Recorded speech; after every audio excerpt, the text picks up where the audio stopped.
नमस्ते सभी को। बाल राम कथा कक्षा 6 पार्ट 2 जंगल और जनकपुर। राजमहल से निकलकर महर्षि विश्वामित्र सरयू नदी की ओर बढ़े। दोनों राजकुमार साथ थे। उन्हें नदी पार करनी थी। आश्रम पहुंचने के लिए विश्वामित्र ने अयोध्या के निकट नदी पार नहीं की। दूर तक सरयू के किनारे किनारे चलते रहे। दक्षिणी तट पर, उसी तट पर जिस पर अयोध्या नगरी थी, वे चलते रहे। नदी के घुमाव के साथ साथ राजमहल पीछे छूट गया। उसकी आखिरी बस्ती भी निकल गई। चलते चलते एक तीखा मोड़ आया तो सब कुछ दृष्टि से ओझल हो गया। राम और लक्ष्मण ने एक बार भी पीछे मुड़कर नहीं देखा। उनकी नज़र सामने थी, महर्षि विश्वामित्र के सधे कदमों की ओर। सूरज की चमक धीमी पड़ने लगी। शाम होने को आई। राजकुमारों के चेहरे पर थकान का कोई चिन्ह नहीं था। उत्साह था। वे दिन भर पैदल चले थे और चलने को भी तैयार थे। महर्षि अचानक रुके। उन्होंने आसमान पर दृष्टि डाली। चिड़ियों के झुंड अपने बसेरे की ओर लौट रहे थे। आसमान मटमैला लाल हो गया था। चरवाहे लौट रहे थे, गायों के पैर से उठती धूल में आधे छिपे हुए। हम आज रात नदी तट पर ही विश्राम करेंगे, महर्षि ने पीछे मुड़ते हुए कहा।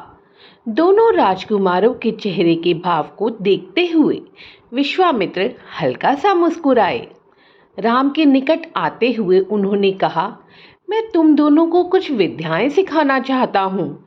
इन्हें सीखने के बाद कोई तुम पर प्रहार नहीं कर सकेगा, उस समय भी नहीं जब तुम नींद में रहो। राम और लक्ष्मण नदी में मुंह हाथ धोकर लौटे। महर्षि के निकट आकर बैठे।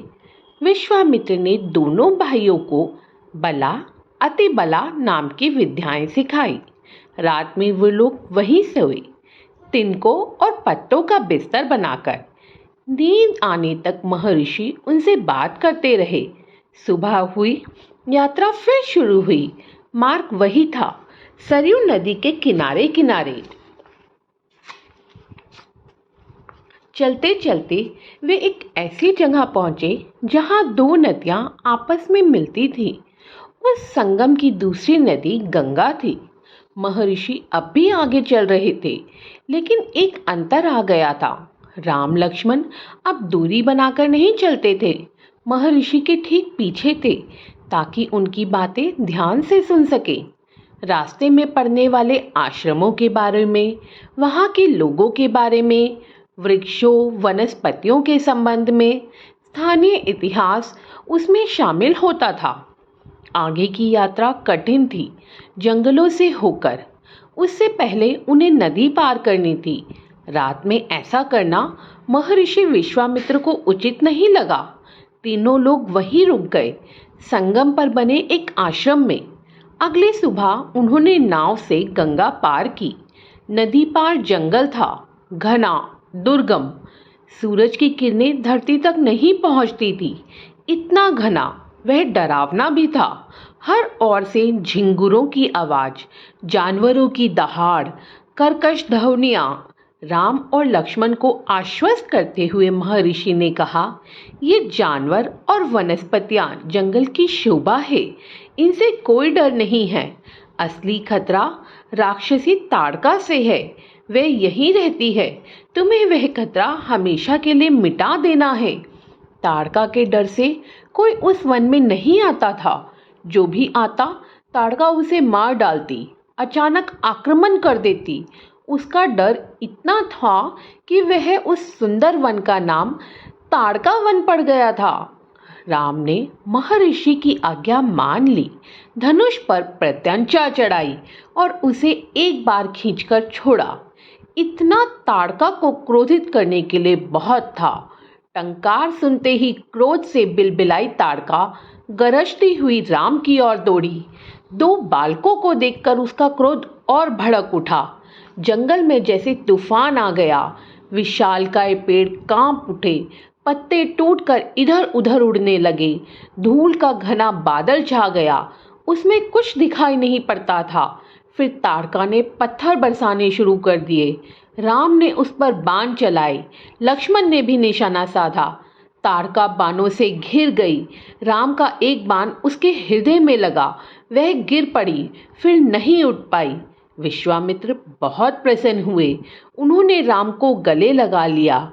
उन्होंने दोनों राजकुमारों को 100 तरह के नए अस्त्र शस्त्र दिए, उनका प्रयोग करने की विधि बताई, उनका महत्व समझाया।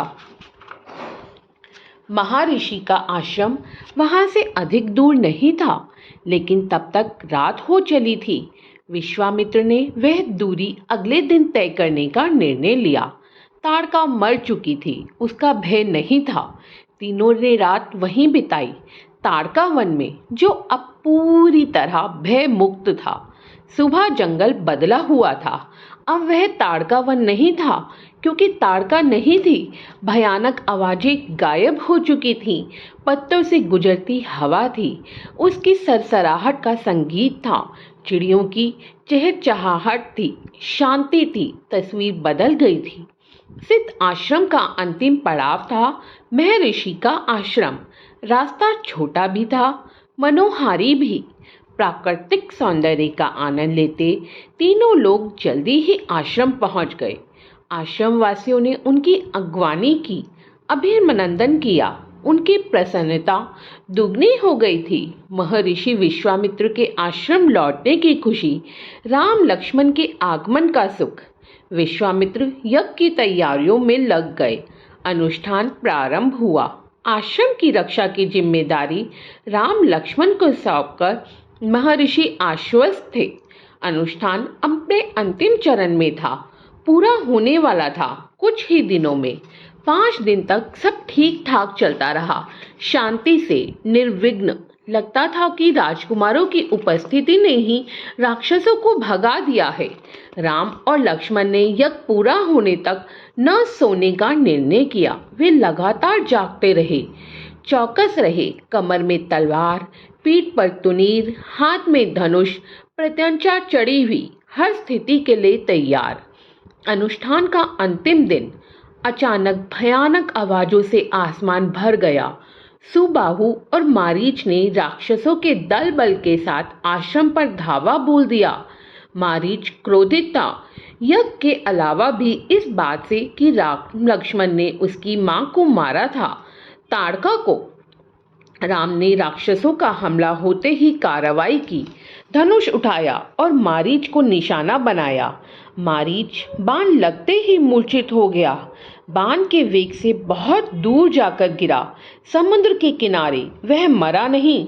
जब होश आया तो उठकर दक्षिण दिशा की ओर भाग गया। राम का दूसरा बाण सुबाहु को लगा, उसके प्राण वहीं निकल गए। सुबाहु के मरने पर राक्षस सेना में भगदड़ मच गई। वे चीखते चिल्लाते भागे। कुछ लक्ष्मण के बाणों का शिकार हुए, अन्य जान बचाकर भाग खड़े हुए। महर्षि विश्वामित्र का अनुष्ठान संपन्न हुआ। राम ने महर्षि को प्रणाम करते हुए पूछा, अब हमारे लिए क्या आज्ञा है मुनिवर? महर्षि ने राम को गले लगाया, कहा, हम लोग यहाँ से मिथिला जाएंगे, महाराज जनक के यहाँ, विदेह राज के दरबार में। मैं चाहता हूँ कि तुम दोनों मेरे साथ चलो, उनके आयोजन में हिस्सा लेने। महाराज के पास एक अद्भुत शिव धनुष है, तुम भी उसे देखो। राम और लक्ष्मण अगली यात्रा को लेकर उत्साहित थे। नए स्थान देखने और जानने का अवसर। सोन नदी पार कर विश्वामित्र मिथिला की सीमा के पास पहुंचे, अपने शिष्यों और राजकुमारों के साथ। वे गौतम ऋषि के आश्रम से होते हुए नगर में पहुंचे। राजा जनक ने महल से बाहर आकर विश्वामित्र का स्वागत किया। तभी उनकी दृष्टि राजकुमारों पर पड़ी। विदेहराज चकित रह गए, वे स्वयं को रोक नहीं पाए। महर्षि से पूछा, ये सुंदर राजकुमार कौन है? मैं इनके आकर्षण से खिंचता जा रहा हूँ।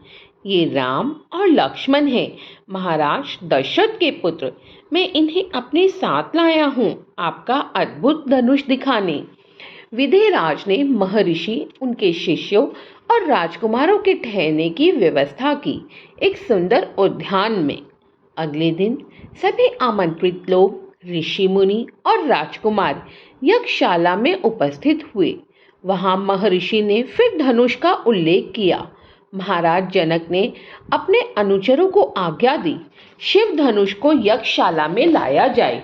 शिव धनुष सचमुच विशाल था, लोहे की पेटी में रखा हुआ। पेटी में पहिए लगे हुए थे। 8 पहिए, उसे उठाना लगभग असंभव था।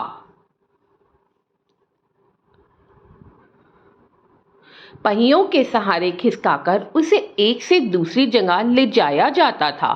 अनुचर मुश्किल से उसे खींचते हुए यज्ञशाला में ले आए। धनुष देखते ही विदेहराज एक पल के लिए उदास हो गए। उन्होंने कहा, मुनिवर, मैंने प्रतिज्ञा की है अपनी पुत्री सीता के विवाह के संबंध में। जो यह धनुष उठाकर उस पर प्रत्यंचा चढ़ा देगा, उसी के साथ सीता का विवाह होगा। अनेक राजकुमारों ने प्रयास किया और लज्जित हुए। उठाना तो दूर, वे इसे हिला तक नहीं सके। प्रत्यंचा क्या चढ़ाते। विदेहराज का संकेत समझकर महर्षि विश्वामित्र ने राम से कहा, उठो वत्स, यह धनुष देखो। राम ने सिर झुकाकर गुरु की आज्ञा स्वीकार की। आगे बढ़े, पेटी का ढक्कन खोल दिया। राम ने पहले धनुष देखा, फिर महर्षि को। गुरु का संकेत मिलने पर राम ने यह विशाल धनुष सहज ही उठा लिया। यज्ञशाला में उपस्थित सभी लोग हतप्रभ थे। इसकी प्रत्यंचा चढ़ा दूं मुनिवर? राम ने पूछा। अवश्य, यदि ऐसा कर सकते हो। विदेहराज चकित थे। राम ने आसानी से धनुष झुकाया, ऊपर से दबाकर प्रत्यंचा खींची। दबाव से धनुष बीच से टूट गया, उसके 2 टुकड़े हो गए, बच्चों के खिलौने की तरह। यज्ञशाला में सन्नाटा छा गया। सब चुप थे, एक दूसरे की ओर देख रहे थे। सभागर की चुप्पी महाराज जनक ने तोड़ी। उनकी खुशी का ठिकाना न था। उन्हें सीता के लिए योग्य वर मिल गया था। उनकी प्रतिज्ञा पूरी हुई। जनकराज ने कहा, मुनिवर, आपकी अनुमति हो तो मैं महाराज दशरथ के पास संदेश भेजूं। बारात लेकर आने का निमंत्रण, यह शुभ संदेश उन्हें शीघ्र भेजना चाहिए। महर्षि की अनुमति से दूत अयोध्या भेजे गए, सबसे तेज चलने वाले रथों से। इस बीच जनकपुर में धूम मच गई। बारात के स्वागत की तैयारियां होने लगी। नगर की प्रसन्नता चरम पर थी। महाराज जनक का संदेश मिलते ही अयोध्या में भी खुशी छा गई। आनन फानन में बारात तैयार हुई। हाथी, घोड़े, रथ, सेना। बारात को मिथिला पहुंचने में 5 दिन लग गए। जनकपुरी जगमगा रही थी। हर मार्ग पर तोरण द्वार, हर जगह फूलों की चादर, एक एक कोना सुवासित। हर घर के प्रवेश द्वार पर वंदनवार, एक एक घर से मंगल गीत। मुख्य मार्ग पर दर्शकों की अपार भीड़, खिड़कियों और छज्जों से झांकती महिलाएं। एक नजर राम को देख लें, राम सीता की जोड़ी दिख जाए। विवाह से ठीक पहले विदेहराज ने महाराज दशरथ से कहा, राजन, राम ने मेरी प्रतिज्ञा पूरी कर बड़ी बेटी सीता को अपना लिया। मेरी इच्छा है कि छोटी पुत्री उर्मिला का विवाह लक्ष्मण से हो जाए। मेरे छोटे भाई कुशध्वज की भी 2 पुत्रियां हैं, मांडवी और श्रुतकीर्ति। कृपया उन्हें भरत और शत्रुघ्न के लिए स्वीकार करें। राजा दशरथ ने यह प्रस्ताव तत्काल मान लिया। विवाह के बाद बारात कुछ दिन जनकपुरी में रुकी। बाराती बहुओं को लेकर अयोध्या लौटे तो रानियों ने पुत्र वधुओं की आरती उतारी, स्त्रियों ने फूल बरसाए, शंख ध्वनि से गलियां गूंज उठी। यह आनंद उत्सव लगातार कई दिनों तक चलता रहा। धन्यवाद। नमस्ते।